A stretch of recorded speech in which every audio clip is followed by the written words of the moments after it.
창세기 15장 12절에서 17절까지입니다. 해 질 때에 아브라함에게 깊은 잠이 임하고 큰 흑암과 두려움이 그에게 임하였더니 여호와께서 아브라함에게 이르시되 너는 반드시 알라.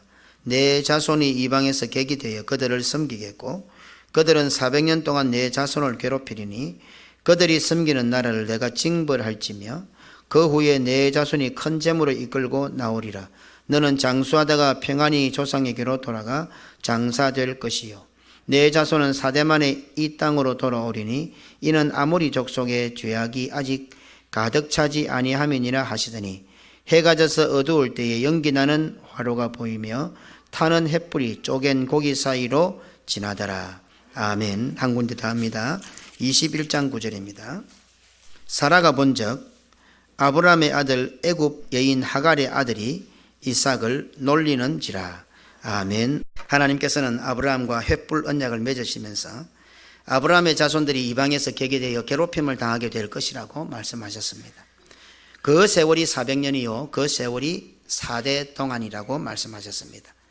우리는 그 세월, 객이 되어서 이방에서 괴롭힘을 당하게 될 세월, 400년 동안의 세월, 4대 동안의 세월이 과연 언제부터 언제일까 하는 것을 지금 주제를 놓고 계속해서 지금 살펴보고 있습니다.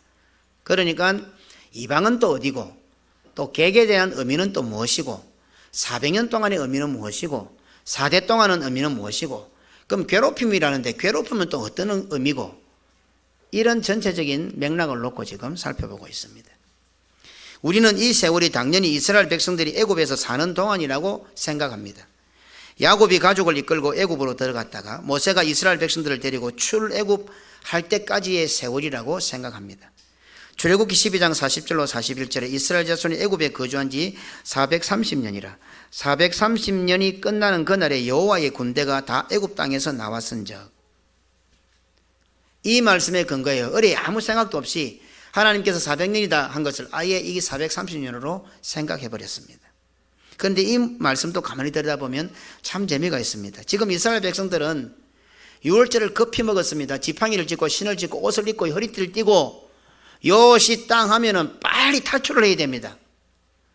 그 속에는 섞여져 있는 물이 있고 옹합지졸이 있고 노년으로부터 어린아이까지 배 속에 임신한 여인까지 막 오만 잡종들이 다 섞여 있습니다. 그리고는 나가라 하는 순간에 급히 지금 다 달려 나와야 됩니다.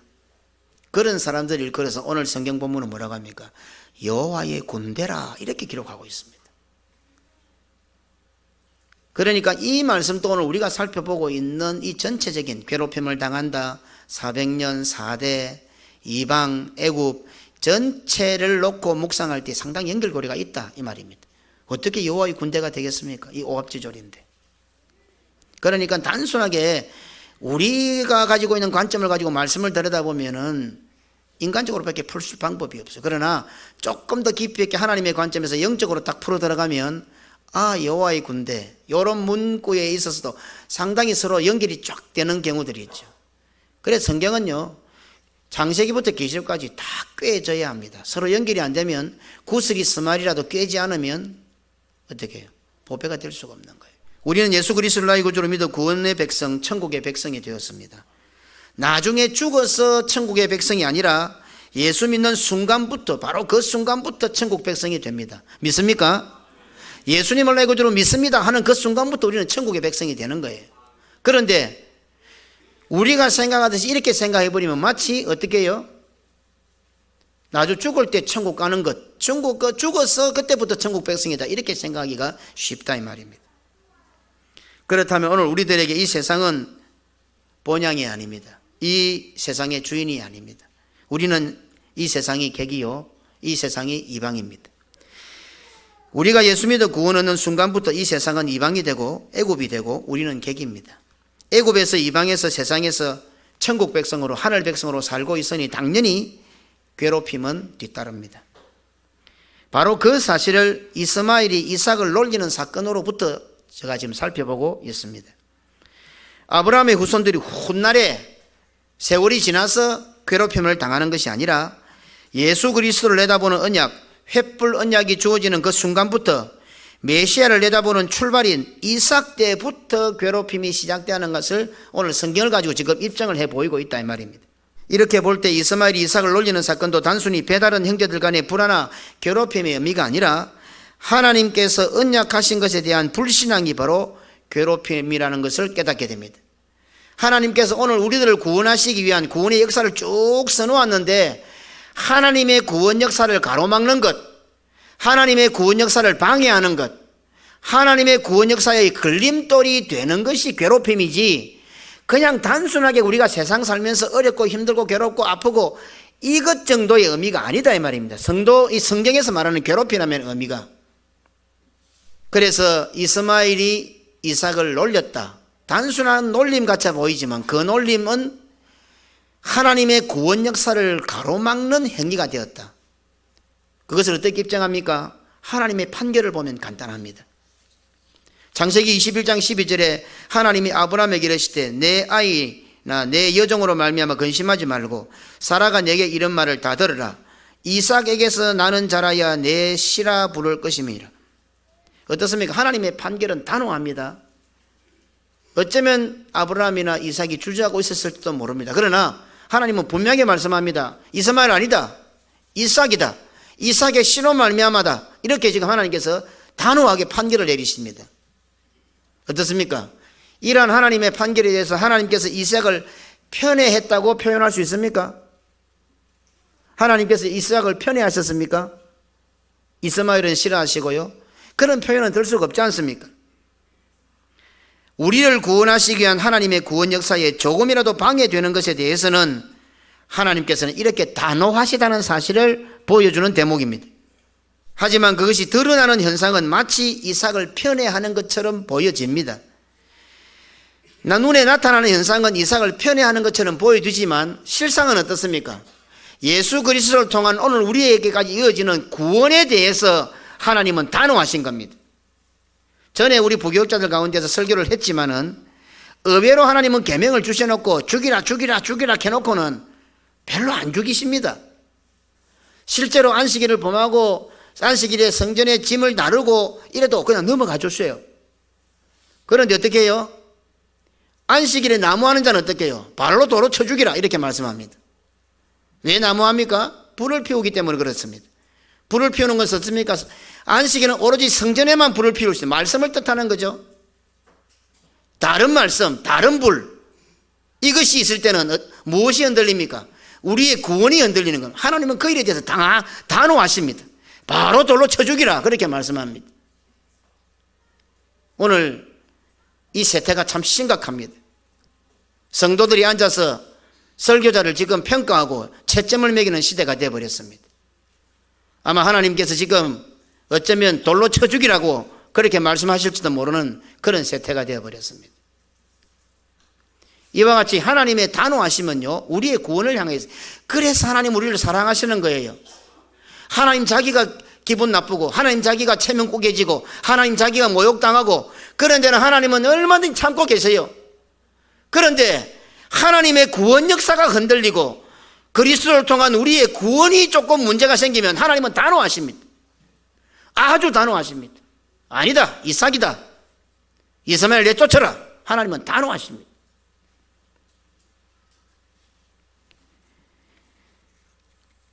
하나님의 편애가 극에 달하는 장면이 바로 우리를 구원하시고 우리를 예배의 자리에 앉게 하시고 우리와 함께 하시는 이 사실이 알고 보면 하나님의 편애가 극에 달합니다. 세상에 수많은 사람들이 있습니다. 어떻습니까? 우리가 여기 앉을 자격이 있습니까? 아주 객관적으로 잘나고 똑똑하고 많이 가지고 인격이 좋고 수영이 잘 되고 의식이 있고 공부 잘하고 품위가 있고 예의가 바르고 집안이 좋고 과연 이런 것 따져서 하나님께서 구별해서 앉혀놓으면 우리가 과연 이 자리에 앉아 있겠습니까? 그럼에도 불구하고 오늘 우리는 이 자리에 앉아 있습니다. 하나님의 편애 아닙니까? 엄청난 편애입니다.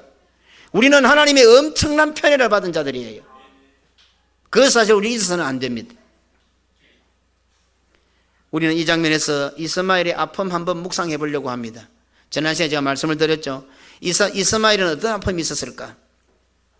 이스마엘은 아브라함이 86세에 낳은 아들입니다. 아브라함이 이삭을 100세에 낳았으니 이삭보다 14살이 많습니다. 창세기 16장 16절에 하갈이 아브라함에게 이스마엘을 낳았을 때 아브라함이 86세였더라. 그러니 이삭보다는 14살이 많죠. 하나님께서는 이스마엘에게도 축복하셨습니다. 창세기 17장 20절에 이스마엘에 대하여는 내가 내 말을 들었나니 내가 그에게 복을 주어 그를 매우 크게 생육하고 번성하게 할지라. 그가 12두령을 낳으리니 내가 그를 큰 나라가 되게 하려니와. 아담에게 주신 왕의 축복, 그 축복이 지금 이스마엘에게도 주어지고 있습니다.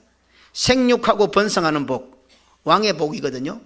12두령의 아비가 되는 복, 왕의 복이거든요. 큰 나라가 되게 하는 복, 왕의 복이거든요. 이런 복을 하나님께서는 이스마엘에게도 주셨습니다. 그렇지만 장차 오실 메시아를 계승하는 적통장자는 자신보다 14살이나 어린 이삭이라 하는 사실입니다. 자신이 분명 아버지 아브라함의 첫째 아들 장자임이 분명한데 14살이나 어린 동생 이삭이 장자라고 합니다. 요셉은 10명의 형님들이 있었고 1명의 동생이 있었습니다. 그런데 아버지 야곱은 요셉에게 채색 옷을 지어 입혀 요셉을 장자라 이렇게 인정해버렸습니다. 창세기 37장 2절로 3절에 야곱의 족보는 이러하니라. 요셉이 17세의 소년으로서 그의 형들과 함께 양을 칠 때에, 그러니까 애굽에 팔려갈 때 17살에 팔려갔죠. 30살에 총리가 되었으니 13년 만에 총리가 되었죠. 이렇게 우리가 계산을 해볼 수 있습니다. 그러니 13년 만에 총리가 되고 7년 풍년이 있었고 2년 흉년이 있었으니 39살에 야곱을 만나게 되죠. 야곱이 바로 앞에 설 때에 내 나이 130 험악한 세월을 살았다 했으니까 130세에 야곱이 130세에 애굽으로 들어오게 된 거죠. 이렇게 계산을 해보면 우리가 생각하고 있는 400년도 계산하기가 쉽습니다. 요셉이 형들의 잘못을 아버지 야곱에게 말한 것을 이어 야곱이 요셉을 다른 아들들보다 더 사랑했다는 말씀이 나오고 요셉을 위하여 채색 옷을 지었다는 말씀이 나옵니다. 위에 본문을 제가 다 안 읽었네요. 그죠? 한번 더 읽어볼게요. 야곱의 족보는 이러하니라. 요셉이 17세의 소년으로서 그의 형들과 함께 양을 칠 때에 그의 아버지의 아내들 빌하와 실바의 아들들과 더불어 함께 있었더니 그가 그들의 잘못을 아버지에게 말하더라. 이런 장면도 이 성경은 이렇게 아주 완곡하게 표현을 합니다. 그래서 우리나라 전통에도 보면 이 양반들은 보면은 아주 표현을 완곡하게 쓰죠. 이게 히브리 어떤 그 문법 형태가 됩니다. 지금 아버지의 아내들 빌라와 실바의 아들들과 더불어 함께 있었더니 우리 이 장면은 어떤 장면이 다 아시지 않습니까? 그죠? 혹시 모르시는 분들은 오늘 장로님들에게 물어보시기를 바랍니다. 요셉은 노년에 얻은 아들이므로 이스라엘이 여러 아들들보다 그를 더 사랑함으로 그를 위하여 채색 옷을 지었더니 요셉은 형들의 불신앙을 당대 교회의 목회자인 아버지 야곱에게 고한 것이며 야곱은 요셉을 믿음의 장자로 믿음의 계승자로 인정했다는 내용의 말씀이 바로 이 말씀입니다.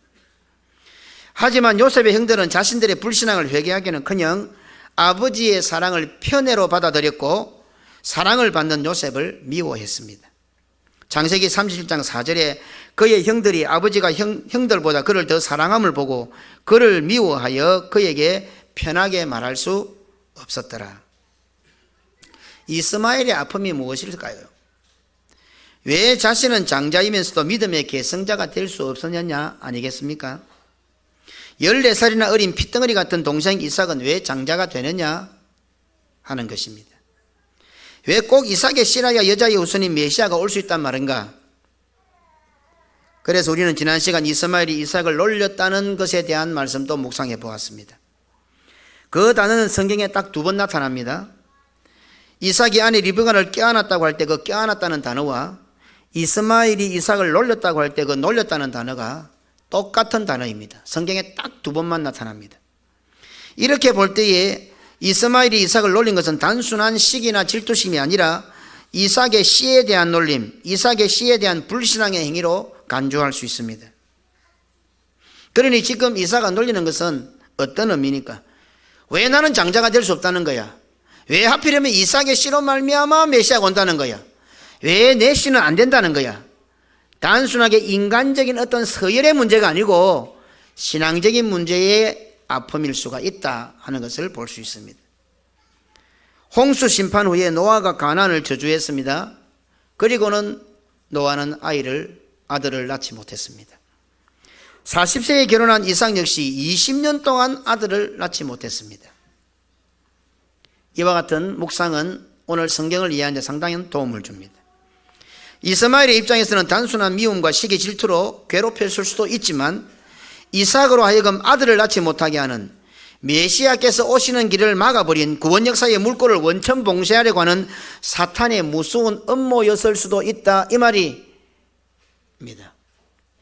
그냥 이삭에 대한 어떤 미움, 이스마엘은 단순하게 놀렸을 수 있습니다. 그런 큰 어떤 음모까지는 몰라도 거기에 대해서 불만을 가질 수 있습니다. 그러나 결국은 이스마엘을 이용한 사탄의 계략이 결국 메시아가 오는 길을 막아버린 원천 봉쇄하는, 그래서 성경은 놀린다는 단어를 아주 독특하게 아내를 껴안는 그 단어를 빌어서 기록하고 있는 겁니다.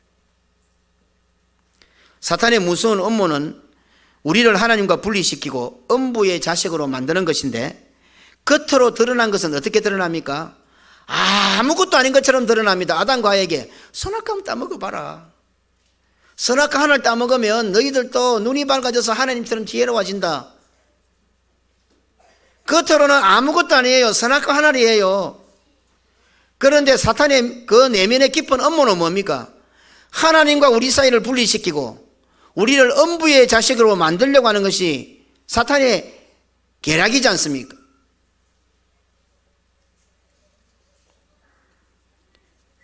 겉으로 볼 때는 단순히 이스마엘이 이삭을 놀린 것처럼 보여집니다. 큰 놈이 작은 놈을 놀린 것인데 배다른 형제가 미워하고 충분히 배다른 형제들끼리 생길 수 있는 불화 정도로 보이는데 그 결과는 무엇입니까? 메시아가 오는 길을 막아버리는 뱀의 유혹, 사탄의 미혹일 수도 있다는 말씀입니다. 이런 상황은 우리 성도들의 신앙생활과 교회생활에서 너무 빈번하게 일어납니다. 부모로서, 자식으로서, 남편으로서, 아내로서, 성도로서 충분히 있을 법한 일, 어쩌면 아주 타당하고 당연한 일일 수도 있습니다. 하지만 그 일이 결국에 가서는 교회를 해야 하는 일이 되고 어린 소자 하나를 실족하게 하여 교회를 떠나가게 만드는 일이 된다면 그것은 분명히 강교한 뱀의 미혹이요 사탄의 유혹이라는 뜻입니다. 예, 나는 당연히 할 말을 했습니다. 지당한 행동을 했습니다. 그런데 그 결과가 돌아보니까 어떻게 됩니까? 교회의 일에 방해가 되고 복음 역사에 방해가 되고 하나님께로부터 사명을 잃어버리게 만들고 하나님의 구원 역사를 가로막는 일이 되었다면 성도들 간에 하나 되는 일을 방해하고 함께 하나님의 역사를 이루어가는데 방해가 되었다면 그거는 뱀의 미혹이요 바로 사탄의 유혹이라는 겁니다. 겉으로는 당연한 이야기를 했을 뿐입니다. 틀린 말이 아닐 수도 있습니다. 이삭이 14살이라는 동생이 맞습니다. 틀리지 않습니다. 그냥 선악과 하나밖에 아닙니다. 그렇지만 어떻게 놀렸습니다. 선악과 하나입니다. 그러나 궁극적으로 그것은 무엇입니까? 하나님의 구원 역사를 가로막는 일이 되더라 이 말입니다. 오늘 성도들 살아가는 삶에 아버지로서 혹은 아내로서 엄마로서 부모로서 자식으로서 목사와 장로와 집사와 권사와 성도들로서 당연하고 타당한 말들을 할 수가 있습니다. 그렇지만 그 결과가 궁극적으로 하나님의 교회에 주의 복음에 하나님의 뜻을 이루는 데 방해가 되고 하나님이 기뻐하시지 않는 일들을 이루어가는 일이라고 한다면 그것은 결국에 우리는 사탄에게 속은 꼴이 된다는 사실을 잊어서는 안 됩니다. 형편과 사정과 입장과 기분과 감정과 여건과 처지를 볼 때에 100번 타당한 일이라도 그것이 구원의 감격을 잃어버리게 하고 하나님께로부터 받은 사명을 감당하지 못하게 하고 하나님 중심, 성경 중심, 교회 중심으로 살지 못하게 하는 것이라면 그것은 분명히 뱀의 미혹이고 사탄의 유혹이라는 뜻입니다. 그리고 자기 입으로는 타당한 이야기 해줄지 몰라도 이미 그는 뱀의 이용물이 되어 있고 사탄의 미혹에 넘어갔다는 사실을 알아야 합니다. 이렇게 볼 때에 아브라함의 자손이 이방에서 객이 되어 괴롭힘을 당한다는 말씀은 단순히 애굽에서 종살이하는 괴로움 정도가 아니라 우리를 향하신 삼위 하나님의 구원 역사를 가로막는 일이라는 사실을 깨달을 수가 있습니다. 그런데 오늘까지 우리는 하나님께서 아브라함의 후손들이 이방에서 객이되어 괴롭힘을 당한다고 할 때 기껏 세상살이의 어려움과 괴로움, 고난 정도로 생각해왔다는 사실입니다. 하나님께서 한결같이 우리의 구원, 우리를 다시 에덴 동산으로 불러들이는 일, 우리와 함께 계시는 일에 대해서 하나님은 한결같습니다.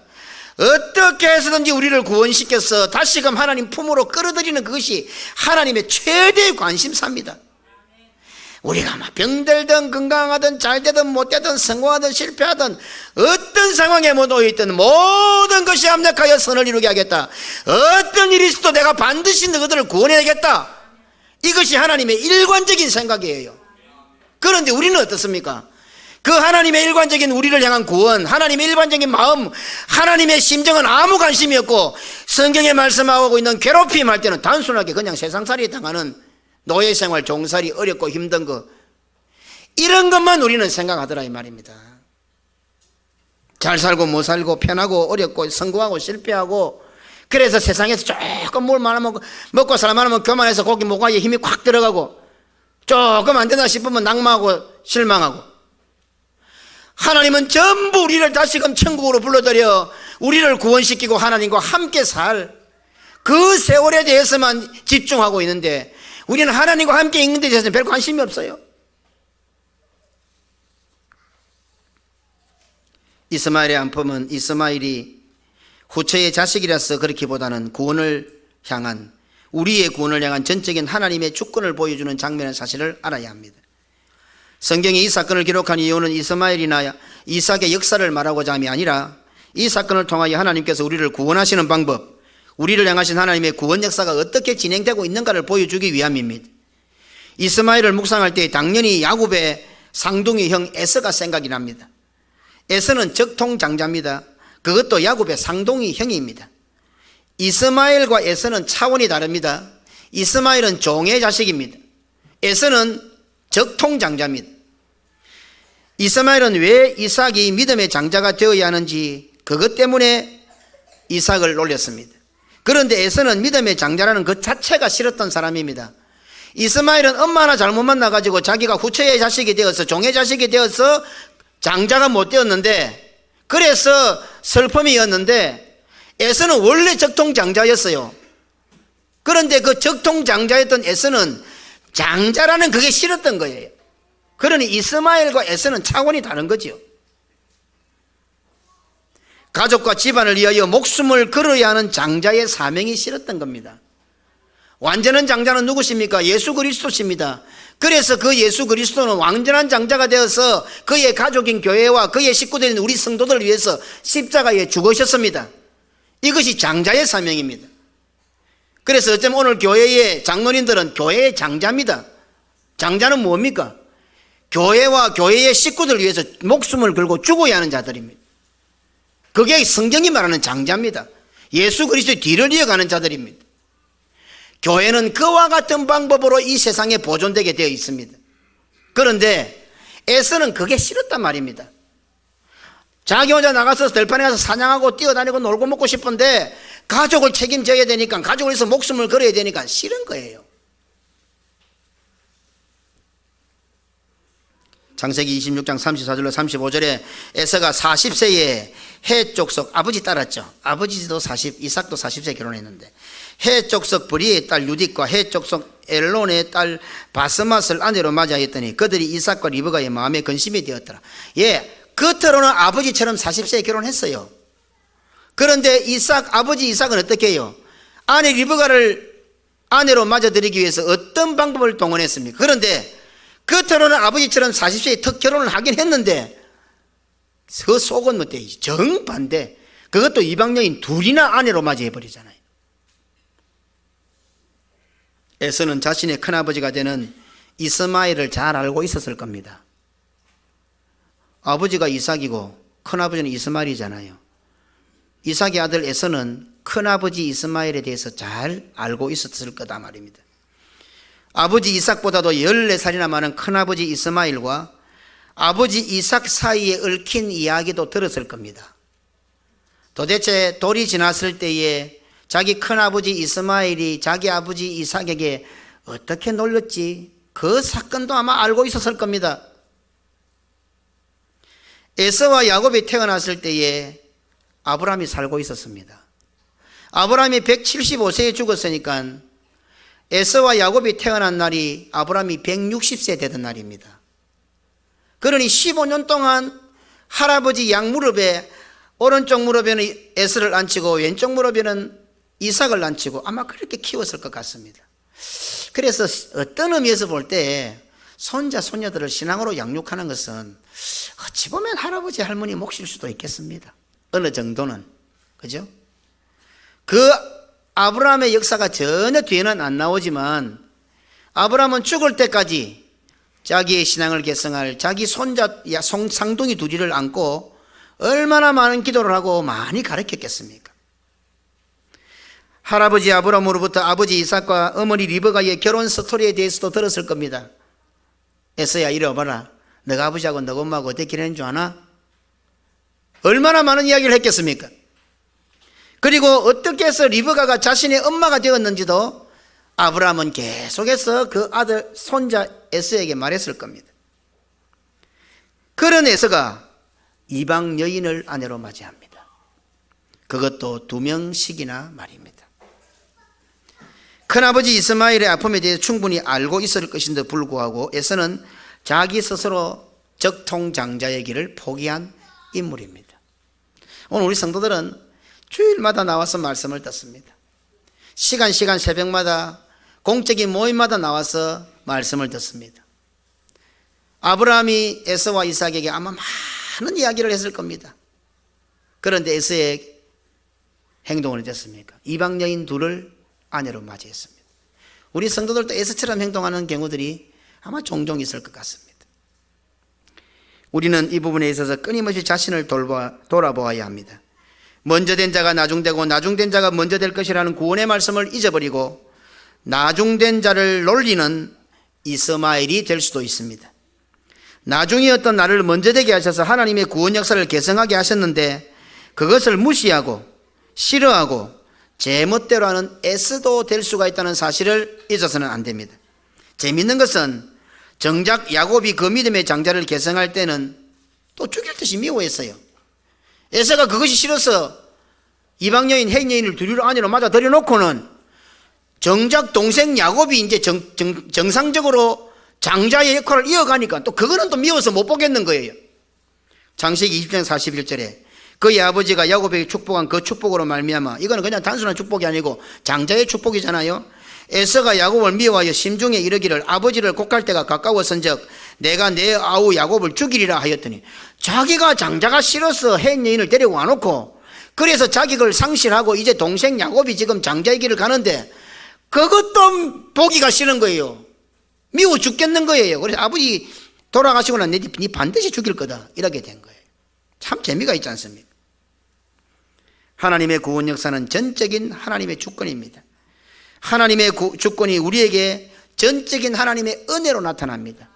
하나님 마음대로가 아니라 전적인 하나님의 주권이기 때문에 우리에게는 전적인 은혜로 나타나고 우리에게 임한 하나님의 그 구원이 완전한 거예요. 이게 어느 정도 타협되어 버리면 우리 구원이 완전할 수가 없는 거예요.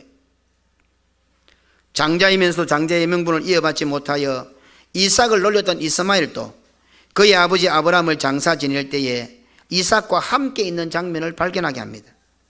창세기 25장 7절로 9절에 아브라함이 향년 175세라 175에 죽었다 그랬죠. 그의 나이가 높고 늙어서 기운이 다하여 죽어 열조에게로 돌아가며 그의 아들들인 이삭과 이스마엘이 그를 마무리해요.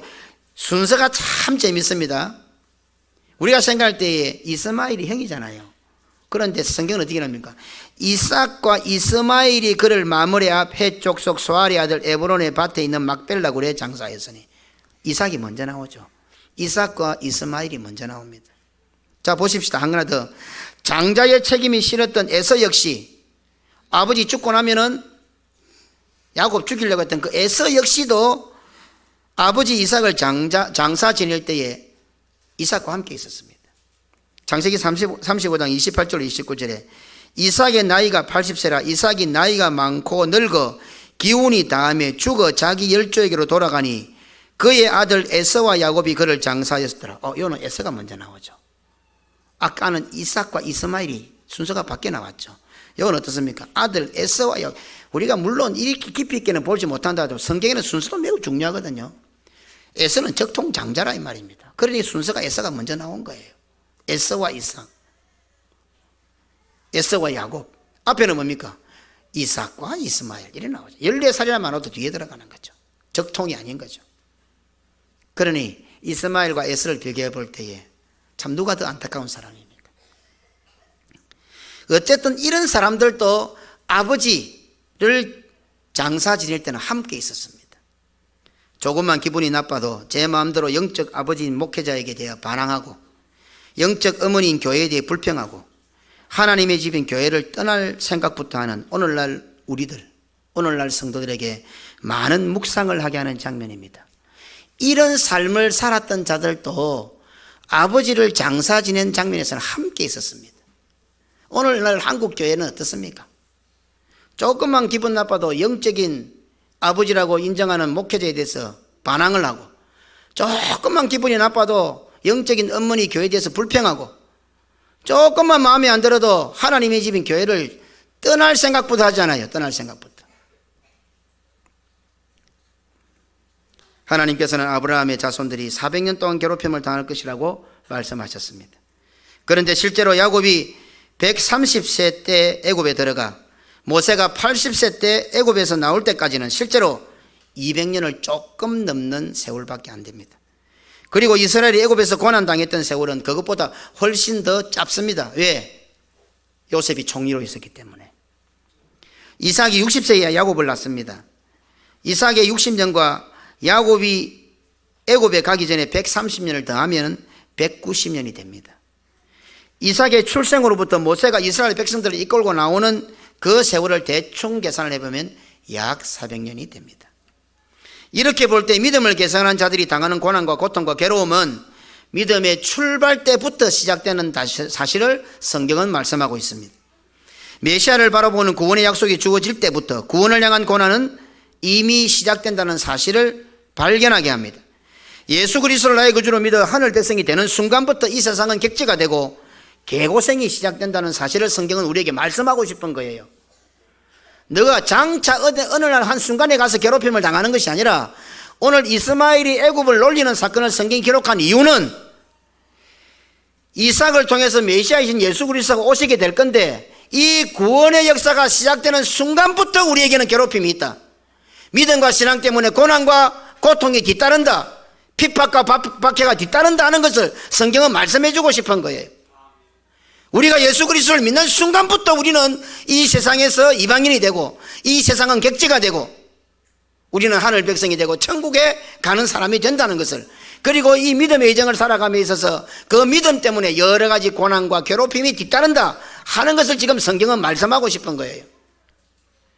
그리고는 400년이 지나고 나면, 그리고 4대가 지나고 나면 다시 고향으로 돌아가게 된다, 이 말씀을 지금 하고 계시는 거예요. 이 사실은 오늘 우리 성도들의 신앙생활에 매우 중요한 교훈을 줍니다. 주님 앞에 설 때까지 우리들의 신앙생활, 믿음의 생활에 고난은 필연입니다. 신앙 때문에, 믿음 때문에 이 세상에서 괴롭힘을 당하기에 우리가 이 세상 사람이 아니라는 증거가 될지도 모릅니다. 신앙과 믿음 때문에 이 세상에서 괴롭힘을 당하지 않습니까? 문제가 있습니다. 신앙과 믿음 때문에 불신앙으로부터 괴롭힘을 당하지 않습니까? 그것은 더 문제가 있습니다. 신앙과 믿음으로 살기 때문에 이 세상으로부터, 불신앙으로부터 괴롭힘을 당하고 핍박을 당하고 고난을 당할 수밖에 없다는 사실입니다. 우리는 뱀의 후손이 아니고 뱀의 자식이 아니기 때문에 우리의 뒷발꿈치는 뱀으로부터 물리게 된다 이 말입니다. 이렇게 볼 때 하늘 백성으로 당하는 괴롭힘 역시 우리가 일상적으로 생각하는 고난과 고통과는 그 차원이 다릅니다. 이스마엘은 이삭보다 14살이나 많습니다. 그런데 14살이나 어린 이삭을 장자라고 합니다. 단순히 세상적인 서열 정도가 아닙니다. 여자의 후손 메시아를 내다보는 의미의 장자입니다. 형, 동생이란 단순한 서열로도 놀릴 수가 있는데 이 정도의 의미라면 어떻습니까? 그냥 형과 동생의 의미로도 놀릴 수가 있는데 장차 오실 메시아를 내다보는 서열이기 때문에 얼마나 배가 아프겠습니까? 요셉은 12아들 중 11번째 아들입니다. 그런데 아버지 야곱은 요셉에게 채색 옷을 지어 입혀서 장자로 인정해 버립니다. 그냥 아버지 심중에만 내 아들을, 내 진짜 장자는 요셉이다 이래 해도 된다 아닙니까? 꼭 아버지가 표시를 내야 됩니까? 오늘 우리 어떻습니까? 자식이 2-3명만 있어도 부모가, 아버지나 엄마가 어느 자식 하나를 조금 더 사랑하는 것 같으면 말은 안 해도 다른 애들이 압니까 모릅니까? 대부분의 눈치챕니다. 우리 아버지는 누구를 더 좋아하고 우리 엄마는 누구를 더 좋아하고. 자식이 그 부모의 마음을 얼마나 잘 압니까? 그러면 11번째 아들 요셉에게 채색옷까지 지어 입히면 다른 형들이나 자식들이 어떻게 생각하겠습니까? 아버지가 편애한다는 생각이 들 때에 다른 자식들이 요셉에게 어떻게, 다른 형들이 요셉에게 어떻게 하겠습니까? 굳이 채색옷까지 지어 입혀서 표시를 낼 필요가 있습니까? 그냥 믿음의 사람 야곱이 심중에 내 믿음을 이어갈 사람은, 믿어갈 자식은 요셉이구나 그렇게 생각하고 기도하고 있으면 되잖아요. 굳이 채색옷을 지어 입혀가지고 안 그래도 10명의 형들이 딱 보니까 아버지가 요셉을 더 좋아하는 것 같은데 그거다가 옷까지 만들어서 입히니까 형들의 마음이 어떻겠습니까? 미워할 것은 당연한 이치가 아닙니까? 우리는 성경을 보면서 바로 이런 장면을 들어 야곱의 실수를 덜먹거립니다. 아무리 믿음의 사람이라도 야곱도 이렇게 실수할 수 있다, 아버지가 잘해야 된다, 이런 식으로 교훈을 주는 그런 해석을 하기도 합니다. 성경은 하나님의 말씀입니다. 하나님께서는 이런 말씀들을 통해서 우리를 향하신 하나님의 마음을 나타내고 있다는 사실을 먼저 꼭 기억해야 됩니다. 왜 성경이 이걸 기록할까요? 왜 야곱의 마음을 이렇게 표현해서 요셉을 이렇게 사랑한다는 것을 기록을 해놓았을까요? 그것은 바로 하나님 아버지가 우리를 그렇게 사랑한다는 것을 표시를 내고 싶어서 이 사건을 기록한 거예요. 야곱의 행동을 통해서 우리에게 나타내시고자 하는 하나님의 마음이 어떻겠습니까? 오늘 이 질문입니다. 우리는 14살 어린 이삭도 아닙니다. 우리는 11번째 아들도 아닙니다. 우리는 사탄의 자식들이었습니다. 하나님과 원수된 자들이었습니다. 이런 우리를 하나님의 자녀로 불러주셨습니다. 그것도 적통장자이신 예수 그리스도를 십자가의 죽음으로 내어보내시고 그 값으로 반역과 불신종의 자식이었던 우리들을 하나님의 적통아들로, 적통장자로 오늘 이 자리에 우리를 불러주셨습니다. 히브리서 12장 가보면 너희들이 장자의 총회에, 하나님의 장자의 총회에 모일 자들이라고 하나님 우리를 그렇게 인정해 주셨는데, 오늘 이 예배 자리는 하나님의 장자들의 총회다 말이에요. 야곱이 요셉을 편애한 것이 아니라 하나님의 마음이 우리를 그렇게 사랑하신다는 걸 보여주고 싶어서 오늘 성경은 기록해 놓은 거란 말이에요.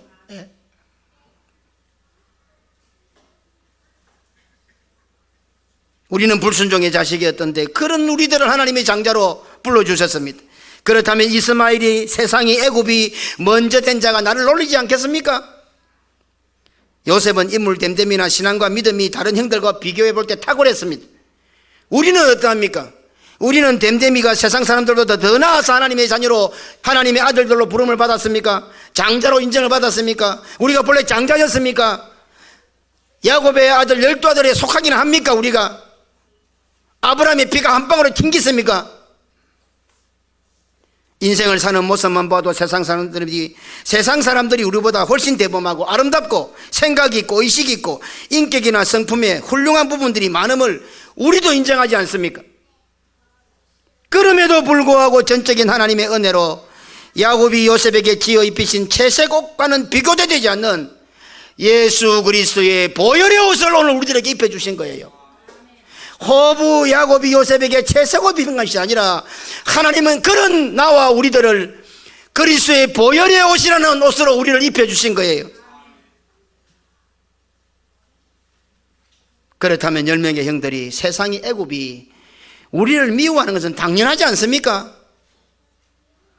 하나님이 이토록 나를 사랑하시고 이 세상 많은 사람 가운데 나 같은 자에게 하나님께서 그리스도의 보혈의 옷을 입혀서 네가 바로 나의 장자다, 오늘 장자의 총회에 우리를 불러주셨으면, 이런 은혜를 받았으면 세상으로부터 미움 받는 것, 놀림 받는 것 당연하지 않겠어요? 하나님으로부터 이런 은혜를 받았다면 그것 때문에 괴롭힘 당하는 것, 놀림 당하는 것, 그게 어째 탄식이 되고 그것이 오히려 어떻게 고민이 되겠어요? 자랑스럽지. 천하보다 귀한 구원의 은혜를 받았음을 확신한다면 그 구원 때문에 당하는 괴롭힘, 놀림, 오히려 그것은 감사의 제목이 되어야 되는 거 아닙니까?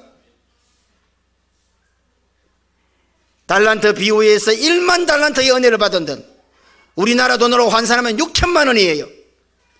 그리고 100데나리온이 나옵니다. 그럼 100원이에요. 6천만 원을 탕감받은 자가 100원 가지고 사람을 잡아넣습니다. 무슨 말씀입니까? 우리가 받은 하나님의 사랑과 은혜는 6천만 원이에요.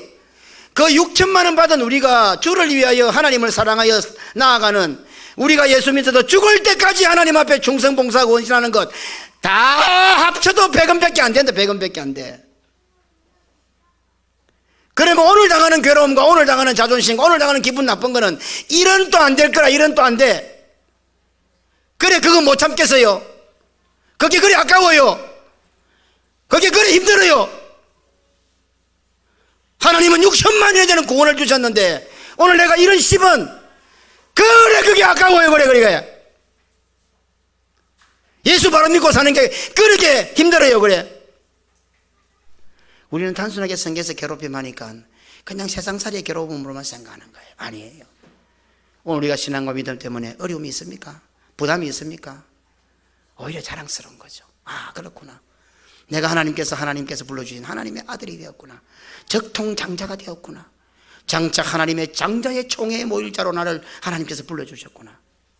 천하를 주고도 살 수 없는 티켓인데, 요새 뭐 연예인들 뭐 티켓 하나 사는 것도 뭐 그렇게 방탄소년 티켓 하나 사는데도 뭐 10배 100배가 뛰고 뭐 그 난리를 지긴다는데, 하나님의 장자의 총회에 들어갈 수 있는 티켓을 주셨는데 6천만 원짜리 티켓을 주셨는데 그 100원 10원 1원이 그렇게 아까워요. 그게 그렇게 힘들어요. 그것이 손해고 그것이 비용이고 그것이 괴롭힘이고 그것이 억울함이고 그것이 희생이라고 우리가 표현할 수 있습니까? 마태복음 5장 10절에 의를 위하여 핍박을 받는 자는 복이 있나니 천국이 그들의 것임이라. 아멘.